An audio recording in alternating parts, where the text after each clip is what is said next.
Okay, Ron, I do have a technical question for you first. Do you need to have the screen share set up for you? Or are you going to be Not for me. Grace will be playing one of the songs I wrote once I give her the signal. So that's the only, I'm not doing a PowerPoint or any other presentation other than live. So.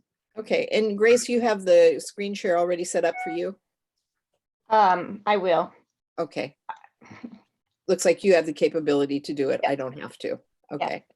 All righty. So I'm going to go ahead and turn the meeting over to Ron, and he really doesn't need any introduction amongst us because we know how hard Ron has worked for the last several years on establishing this foundation, sharing it with the community in several different areas. I know he's worked out at the place out in Springfield with the name just escaped me. Jasper Mountain. Child Care Center, Jasper Mountain, and also through the youth house. Yeah. And I'm sure he's had a lot of other places that he's managed to work. And I hope we hear all the good stories about the great work that he's been doing over these years. So Ron, go ahead. Take it away. All right. Now it looks to me like I have at least a fair amount of time. So hopefully I'll get through this. I was considering the song Rambling Man because sometimes I get off point and start to ramble into other areas and take a while to get back. So I'm going to avoid doing that today. If I happen to get through everything, I'll entertain questions. I think it's best we hold questions until I get through everything, just to make sure we finish on time. So I've sort of entitled this talk, Harmonic Resonance, the Power of Music and Other Art Forms, which is also a title I've suggested for a book Roger and I will be collaborating on. Roger has written a book entitled You Therapy. I mentioned that when Roger last visited, but Roger was diagnosed, I think it was in 2020 with PTSD and entered into a treatment regimen, has had other issues, more depression oriented in the back. And he's been very open about that. He shared that with the world in a book that he wrote. And I contacted him after having the book referred to me. It essentially was a diary of PTSD from his experience and how he actually came to realize that mindfulness as a technique, among other, is a good practice. So it's a discussion on post-traumatic stress disorder, which is the official title, both at the World Health Organization and the American Psychiatric Association, which controls the diagnostic and statistical manual. So that's the term that we have that's a given, that it's characterized as a disorder.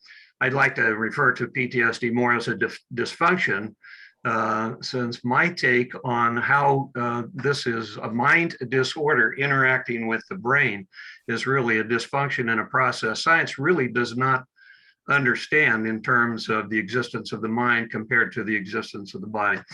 So that's what Roger is bringing to the table, and he'll be sharing experiences in our book. So what I always have to work out of my programs, because I'll get too distracted and take a long time, will be things that I can address in book form. One thing I did want to sort of indicate is available for you folks at any time if you want to write this down, if you're not already aware. Our website for the Kim Sticka PTSD Music and Arts Foundation is www.ptsdmusicartsaltogether.org. There's a lot of information on there. The task force that was formed 2 years ago has completed its work. We gave a fairly, I think, cohesive discussion of PTSD. That's actually how I met Roger. I wanted him to review the report I was preparing and see what he thought. And he's given me some feedback on that and was encouraged to come and show interest in our foundation and participate. And Roger has experience in the past as an artist and working with other traumatized people through art projects, which is a new dimension that we can expand upon now with our foundation in addition to music. So the concept I came up with early on, even before the foundation was formed, looking at the American Music Therapists Association and the American Art Therapy Association, was you had two organizations with good ideas, but they seem to be taking non-convergent paths. And my thinking is, why not use both and use things to the extent they work? So I just developed my own theory. Let's try to combine in the therapeutic context both of those. But I find music is particularly effective because of how it affects both lobes of the brain. And I just posted an item on our website. You can look that up under the Why Can't We section, which discusses neuroplasticity. It talks about the case with Gabby Giffords, shot in the head. Very traumatic event, number one, to be looking at the barrel of a gun and then get shot right in the face. It entered her left lobe, which impacted her powers of speech, which were lost because of that. And she regained those powers through a neural rewiring of the brain so that her speech center became operable on the right side, which is more your creative and non-cognitive side of the brain. But the brain is dual lobed, and there is some redundancy where things, if there's damage in an area of the brain, it can be rewired. So that's neuroplasticity. And I was going to highlight just briefly that when I was in high school, college, the science wisdom at that time was that we only have a given number of neurons and we can't grow new neurons. And that's totally been reversed. The recognition now is we can form new neurons. And that's what lends promise to developing neuroplasticity as a method of therapy and solution to some of these mental health problems that may exist, because there is a correlation between brain activity and how the mind functions. Now, is the mind part of the brain? Science does not know the answer to that.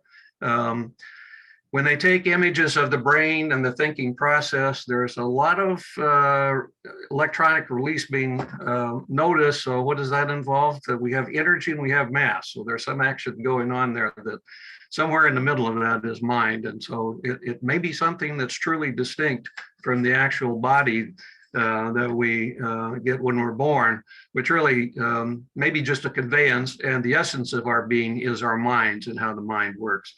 So mental health is an important area. I was going to read this article, which was just in the paper yesterday in the Register Guard, second page. Quote, an overwhelming majority of Americans believe the United States is in the grips of a full-blown mental health crisis, according to a new USA Today Suffolk University poll.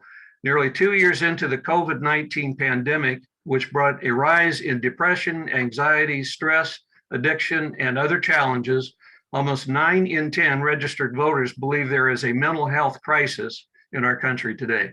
That probably exceeds those who are concerned about climate change and just about any other issue. So I think there's recognition. So awareness is part of my goal when I go out and talk to organizations, but also to develop, in addition to awareness, what can we do, what should we be doing? And that's why I'm talking and trying to get out to organizations to speak as I will proceed. So music is very science in orientation. There are mathematical principles that apply, and the essence of music, as with speech, is vibration. So vibrations, which is universal, there are vibrations everywhere in our universe, music being one. And we have receptors to detect those sorts of things. That's the ear and hearing process primarily.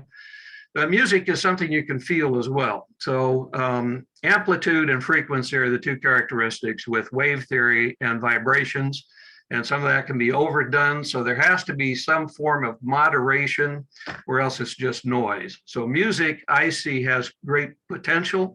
And that's basically my theme today. And I'm going to be relating that in terms primarily of my activities with youth and children, for those are the ones whose brains are most resilient and most able to change. But that's not something that disappears even into our current years. For some of us, we can still grow new neurons and develop new neural routing. So music is science. The entire universe is vibrating. Read my Why Can't We column that deals with neuroplasticity, and that's also going to be the topic of our 5th annual PTSD Symposium sponsored by our foundation. It'll be held at the Shed October 15th, and I'll be getting more information out on that. But this is our foundation 5th year of existence. I'm trying to do this as a big event. We will have a nationally known speaker, Indre Visconis, who I have spoken with. She's reviewed our task force report, and she's also reviewed something I forwarded to her, which is a declaration I prepared on behalf of something that was formed outside of our body, but there is a group called Artists Supporting Kim. So I prepared a declaration which reads in part as follows. One of the highest priorities of parents, families, communities, and nations is to assure children access to that which achieves high standards of care and development from birth in order to nurture and maintain good physical and mental well-being. Music and other creative art forms are part of the experience of humankind since the dawn of civilization and have evolved in ways which promote universal communication and appreciation, ensure societal cohesion, and encourage individual creativity and positive mental health. So that in a nutshell is really what our task force report is about too. Let's take closer looks at music and other art forms to see how we can use those. And key to that is something Roger is on board with, is the importance of engaging the person who suffers that condition with affecting their own mind as an important team player in the process for getting them back to a more normal state. Can PTSD be cured? The general wisdom is no, but I think we can go a long way toward calling it treatment and outcomes, at least successful, if not basically eliminating their PTSD situation. So I have written a couple of songs we're going to be reviewing. The first one that I wrote is based on my experience at the Youth House, and this is in partnership with Kim's Foundation and our club. So what I saw as a way to deal with kids is to teach them music. Number one, I find music is not just good therapeutically for how people receive it, but it's also a good diagnostic tool to find out what people are thinking. And on that, you really have to rely on the person you're working with. And I have to be very careful how I do it. Don't want to be prying to where it might be threatening to the person I'm trying to work with. So I'm not a therapist. I see music itself as the therapy and the outcome. What I'm trying to do, and really what the goal of our foundation is to facilitate and enable people to help themselves, including assistance to organizations, to give them some tips on how what they're doing might work better. So I just communicated with Jasper Mountain. They've had a horrible situation with the virus. They're still not open for business in the normal sense, but I'm working with a restart program through Jasper Mountain. These are very severely abused children that are not at this point ready for foster care. So that's part of the purpose, is to get their minds back to a better state of being. I've had good success for the 3 years I ran an active program, teaching them how to play instruments and getting the benefits, not just by hearing music, but by learning how to play. So it involves all of the senses, touch, feel, and all the surrounding circumstances.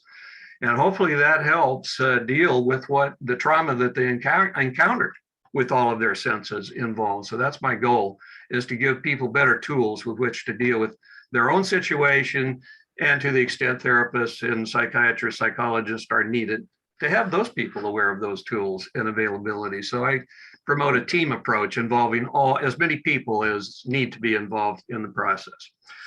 So in terms of the surroundings, when we do this, I just want to make a note that I think you have to start from a circumstance where the venue in which you're doing this is safe and the person does not feel threatened. I have to find a way to motivate the people. If a person is not motivated to learn music, and not all are motivated in that way, there may be other things that will work better for them. I had one veteran one time, he just wasn't into music and things like that. And I said, well, you must have some art form. What is it you do, to help yourself? He said, well, I like to work on carpentry projects. And I said, there you go. That's an art form that you can use. Using mindfulness techniques, you focus on what you're doing, and it gives you the means to help avoid the trauma and the demons, in the back of the mind that sometimes surface during the dreaming hours and things like that. So sleep is also an important aspect of trying to help people.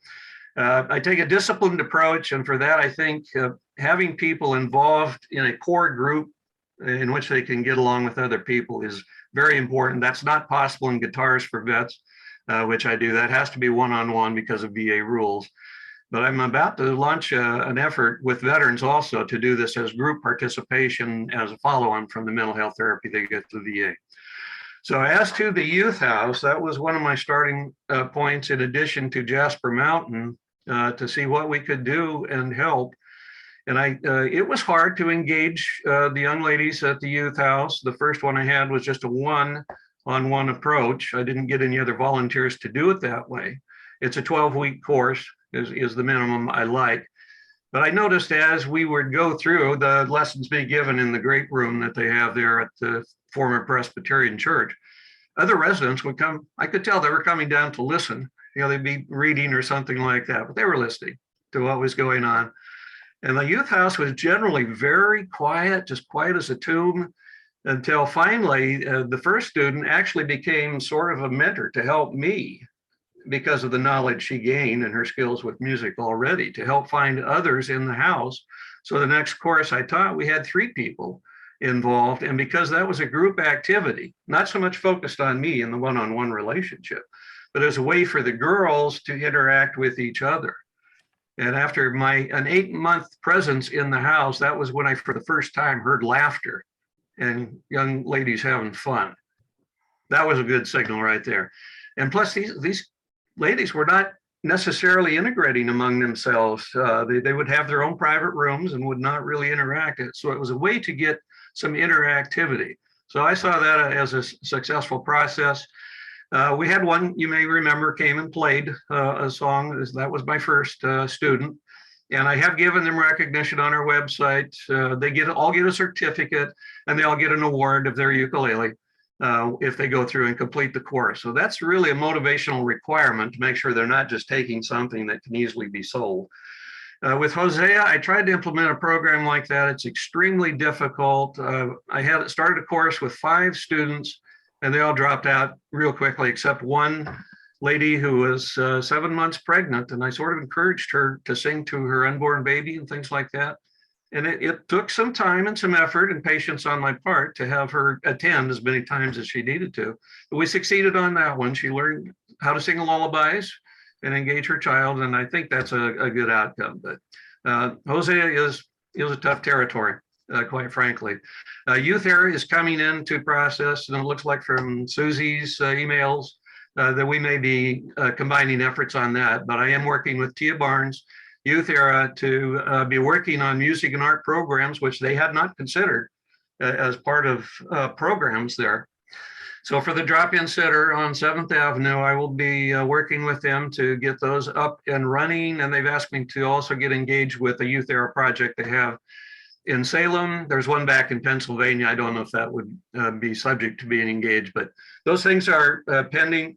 But anyway, one role I see for the foundation, now getting to the music side, is to advocate for those who really don't seem to have the voice that they can express themselves. I have met street musicians. They write their own music. They really don't have an outlet other than they play it on the streets. But I try to engage them. And if there are a way to get some of those people to be able to record and get things to a level we could play, that would probably be therapeutic and something we might be able to take further. They can maybe have a means to share their story. So the song that Grace will play here shortly, some of you may have heard it already. I know a few of you have at least. The title is Unhoused or Homeless. So this was written through the eyes of one of the residents at the youth house, and it's a combined experience of 6 ladies and others. I've also done some mentorship there, professionally for some that were interested in law or other categories I had some knowledge of. So I have picked up some things, and this is in essence a way for them to give their story. So as we go through the song, you can recognize that the lead, and I played guitar on this, it was sung by Lydia Miller, a person I know well, who was a former musician herself, former professional singer. So it opens with some minor chords, which are emotion evoking, and seen through the eyes of a young lady. The music lyrics themselves aren't really non-gender oriented. It could be male or female, but this is basically the story of a resident of the youth house and how she might see her situation. So watch for the use of minor chords. I lend some hope through major chords, which are interjected, and some silence just for reflection. But the second part of the song is really an advocacy statement for parents to consider the harm that might be done children if things aren't kept under control within the house, recognizing that our minds can either be run by emotions or we can think cognitively and do things rationally. So Grace, if you want to go ahead and start the song, I'll let you listen to that. I'll mute for now and interject a few more comments when done.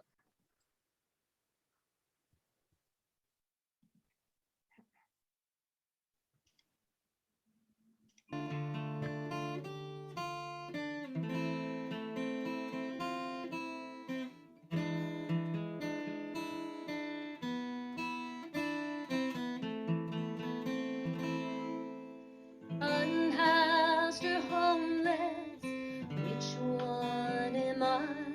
Is it one or the other? Can both words apply? I lived in a house, but never a home. And there is a difference when no love is shown. Being unhoused is factual, unloved, unnatural, homeless problems, irrational, and things come undone. It's not the words which you use, it's not the structure you choose, it's the family you lose when unhoused and on the run. So now I have left that place where I stayed. There were no answers to pleas I had made. Now I'm unhoused and homeless, face a life of despair. And many like me, crying life just ain't fair. So parents, kids need a home where they're loved and not alone. Try to set a new tone and let it ring loud. Please don't hesitate, act sooner than late. Tell them how well they rate and make you so proud.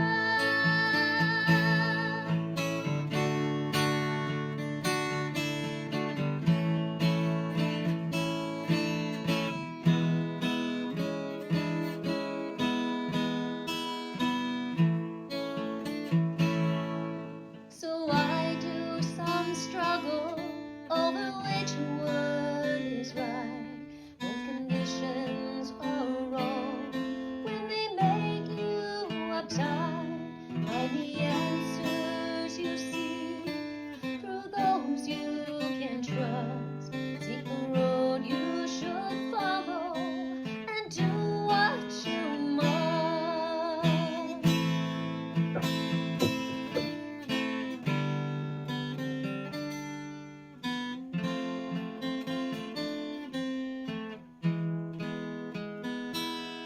Find the answers you seek through those you can trust. Find the road you must follow and do what is just.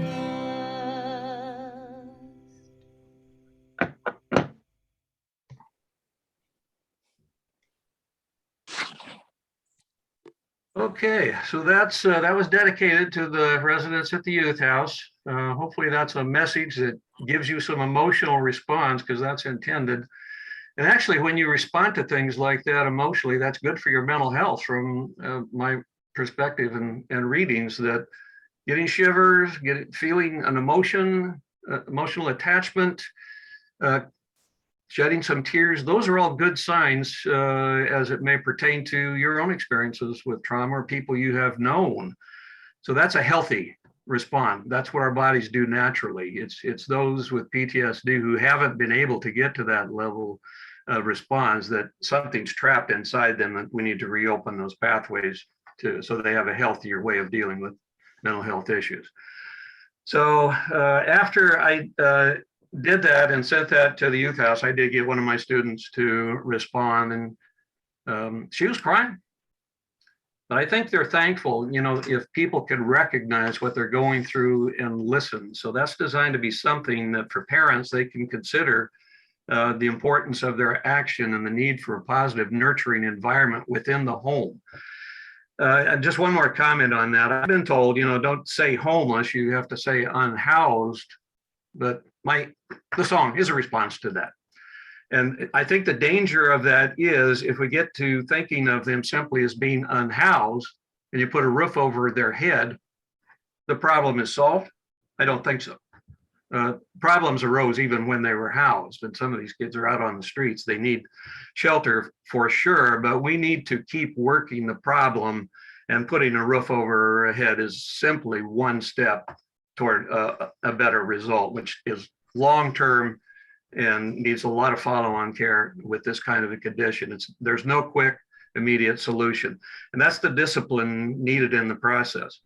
My experience at Hosea, you have a lot of substance abuse going on there. It's hard to engage people, and maybe you can get them off. Some of them go back and forth trying to clean themselves up, and then they'll relapse. So that's just a message for all of us. It needs lots of support, and I think that has to be part of the team approach involving families, the professionals, the experts, and the individual most engaged in that needs to have a lead role in their own condition.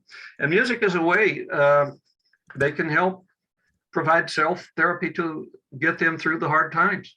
You can't always get in to see a therapist. So there's lots of potential here. So the music evokes the emotion. It can be helpful to the trauma and dealing with the trauma. The kids going out on the streets, it's a sad situation because that's going to foment anxiety and fear, and people don't react rationally under those circumstances. So that's my message to the youth at the end, and they're receptive to mentoring. You may get, some negative responses sometimes, but they really want adult guidance, and some of them are victims not so much of physical abuse as just neglect, and have not really developed their brains even to a point where they can function meaningfully in society. So this is really, I think, one of the most important things we can do. The other song that I'm going to actually play this one myself is one that Quentin has had a lot to do with. He was one of at least 3 people I checked with before I started teaching ukulele and guitar out at Jasper Mountain, knowing I was going to be involved with foster children. That are there special things I should be sensitive to and doing? And Quentin, you were one of those that said, just give them love. Quentin has extensive experience with youth as a foster parent and all the challenges. It's a tough road to go down, and more power to you. But the older the child, the harder it is really to bring them back. And I've been engaged with the Family for Every Child, to see what we can do there. This song that I'm about to do, it's dedicated to the children I've had experience with at Jasper Mountain and all such foster children, but also those going through a Family for Every Child program where they're getting into their teen years and they've been shuttled from home to home. And some of them, they'll live in 20 or more homes. Some of them will make it through because they had good adult guidance within the home and found love within their home. So I was told several times by several people that just give them love. Of course, there's more to it but love has to come through. And that's something certainly machines can't do. We need interpersonal reactions and mentorship. So this song has not yet been recorded. You might be interested to know that I had thought about the theme, just give them love, and decided I want to put that to music. And it came to me in a dream. That's when you're in your subconscious state. But it was an African-American choir, church choir, singing it in the old gospel style. I had not envisioned I would do this in the gospel style, but that's how it developed. That's how it appeared in my dream. I got up at 4 o'clock in the morning to write down the lyrics, at least half of them that had come to me in the dream. So this is pretty much verbatim from what I had heard and recalled. I had to do it while it was still fresh in my mind. And then shortly after that, I had another dream, which gave me another verse. So and then I tuned it up and put some things together. So I'm not going to sing the entire song. The opening, it starts with the old gospel 3/4 time too. And maybe I'll just play it, just a sample of that to show how it starts. And then it comes in with the terms excuse me, wrong one here. Get to the right song. So the name of this one is Just Give Them Love. It's in the key of C. It's an easy one to learn, so I intend to teach this to others. So it starts, my spouse and I had decided one day we wanted a child and were seeking a way. We needed help and we started to pray. We spoke with a preacher who had this to say: In part, that's actually a true story because Sue and I were trying to have a child for 10 years with all sorts of medical intervention and things, and didn't work. And then we were thinking about the adoption route. And then guess what? Sue discovered she was pregnant. And so Kim was our miracle baby. Now, why we lost her 5 years ago, it's one of those questions some people ask. Lydia Miller, who just sang that last song, just lost her husband to a massive heart attack. Came totally as a surprise. And it's one of those things. Why did I lose my husband? Why did I lose my spouse? And how do I get through this? And this is, again, where we just all need to come together. That's the human nature for people who think like humans, that you want to help other people. That's why we're Rotarians. We provide service. We don't expect pay. We do what we can to help those we care about. And we try to help them help themselves. So that's the opening line. And then the choral part is just give him love, Lord, and God will provide. Just give him love, Lord, he'll be on your side. Just give him love, Lord, and the truth you abide.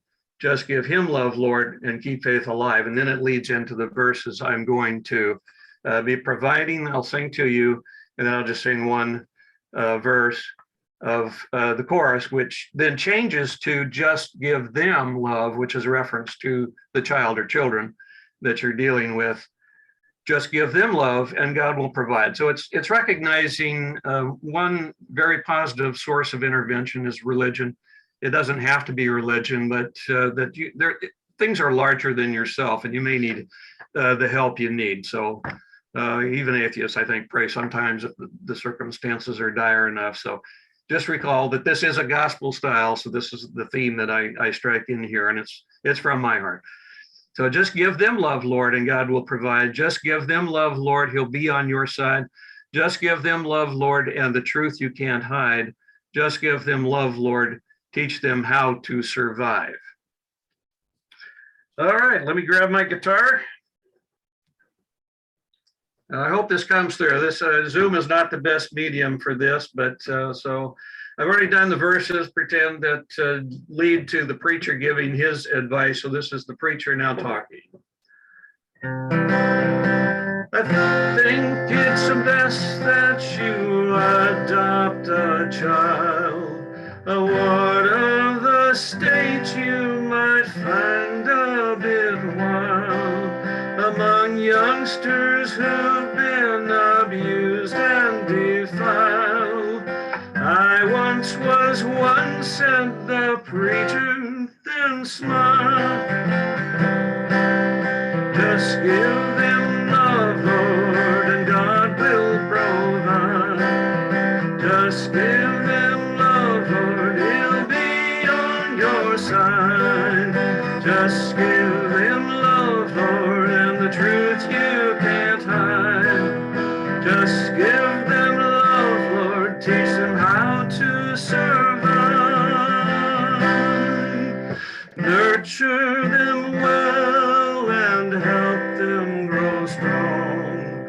Life can be hard and things will go wrong.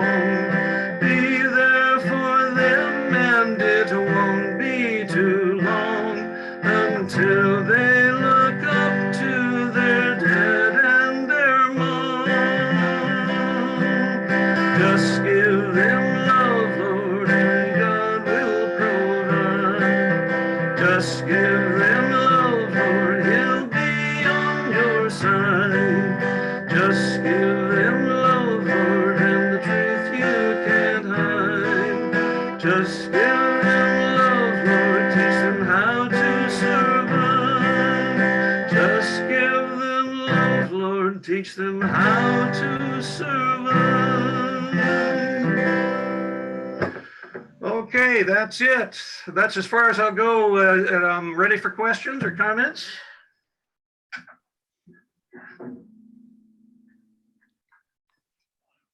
Ron, I have a question. I wanted to put the foundation's website into the chat, but I can Yes. find it on Google. Access will be through ptsdmusicarts.org. And that'll take you straight to the homepage. I have several songs posted on the homepage. Another one I had entertained doing was Homeless Joe, but I really thought the theme today should be more on children and the importance.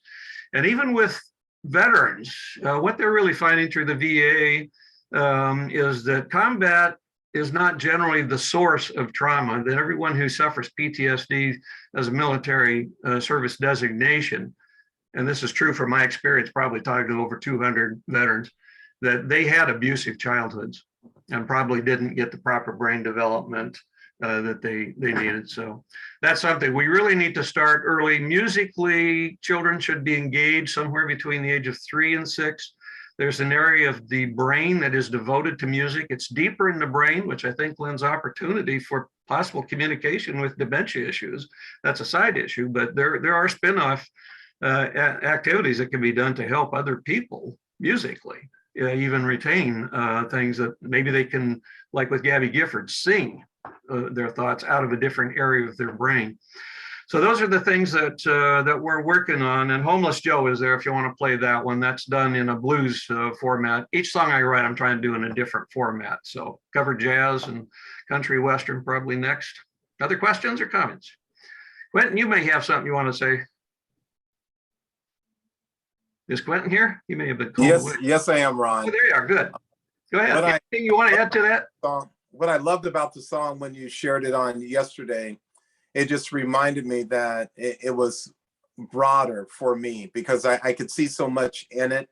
And being a foster parent, when we visited yesterday, love is so important because we dealt with young kids and we dealt with challenging teenagers. And the love is so important, even if you don't think that they will experience it with you helping them, it is so important. And it reminded me that when we were raising foster kids, that we were raising our kids at the same time. And it was hard because it was double duty. And we didn't get all A's raising the kids because it was tough. The older kids already knew what they wanted. They really didn't want to be there. But I found that when we were consistent in love, sharing with them, and when it came to discipline, meaning that you couldn't give them everything they wanted, you had to say no, that even if they treated you one way, that if you show them love, that as they grew up and left our house, they're doing much better. I'm not saying it's perfect for them, but there were great results from what we had to go through. Thank you, Ron. Yeah. And unfortunately, you can't save everybody, and that just has to be something you realize, but that makes it difficult when you see failure out there. And I had told you that Grant I had met at Hosea, we did have a relationship, but he may have even done it deliberately in terms of his fentanyl overdose. So it's just sad that when you see depression and things like that getting to that stage, but they do remember people taking time to engage with them. They feel that's important. And one experience I had at the youth house, I think one thing that makes a difference with me, not all music teachers will sing, but I would sing. And some of what I sing are lullabies and things like that. And that may be the first time some of these girls have heard lullabies and those sorts of things. So they're going back. It gives them an opportunity to relive an experience they never had. With Quentin, I invited Quentin's choir to maybe do a performance of the one I just did, so I can get that good Black congregation feel to music. And I'm always thinking we have to be so thankful in this country. It's sad, but the experience of slavery led to some really amazing music that is so heartfelt and emotional in terms of all the struggles they went through. That's a sad outcome that we had to go through that experience nationally, but we have produced a lot of valuable music and music styles for the world to share. Any other comments? Glenn? When I first started in corrections, I had the opportunity to work with the foster care system. And I have nothing but admiration for most of the foster parents I met because they were taking tough cases and showing a whole lot of support and love for them. So Quentin, thank you for doing that. The other thing is that as the juvenile system evolved and you had kids come to the department for crimes, we were trying to look at kids who had high risk factors to continue in the system. And when we looked at those, we found that there were a lot of kids out there who didn't come into the system, who had those high-risk factors. So when you talk to those kids, when you tried to research why they didn't, number one on that list, mentors. So I appreciate people doing mentorship roles because it is probably the most preventive thing you can do. These kids that we deal with in the system at the house have learned to survive by different rules. And so it takes patience, and patience to deal with this population. So thank you for what you're doing, Ron. It's Thank very you. difficult. I would like to remind people that the current fundraising goal for the whole club, part of it is for these homeless kids. And so if you are in the spirit of things, that you could also go to the website and throw some money into that kitty. Yeah, we need to recognize these kids are just working on a day-to-day environment. They have difficulty thinking down the road. So shorter term programs for some may be better. Let me mention that I've talked to teachers about this involved with music and arts and education, which sort of gets short shrift in the process. So our Artist Supporting Kim Declaration highlights the importance of music and arts as part of the growing process, that it has to have an equal importance to the STEM approach, so that we're looking both cognitive factors and the emotional control factors, engaging left-right brain health. And what keeps a lot of these kids that are homeless in school are art and music programs. Otherwise, they would just totally cut away. And when such programs are lost, then they become, they disengage with the schools. Anyone else? Ron, I just want to say thank you. I think that was a wonderful program and presentation, and I'm really glad that we had a full 45 minutes to listen to you instead of just 20 minutes, because I don't think we could have done your program Oh, I credit. think you're right. I did do it. I gave testimony to a Senate committee run by Senator James Manning, and I was scheduled for 15 minutes, but we ended up it was Homeless Joe, because that was the Veterans and Emergency Affairs Committee, but they were very interested. They thought that was probably the first time anyone had ever done something musically.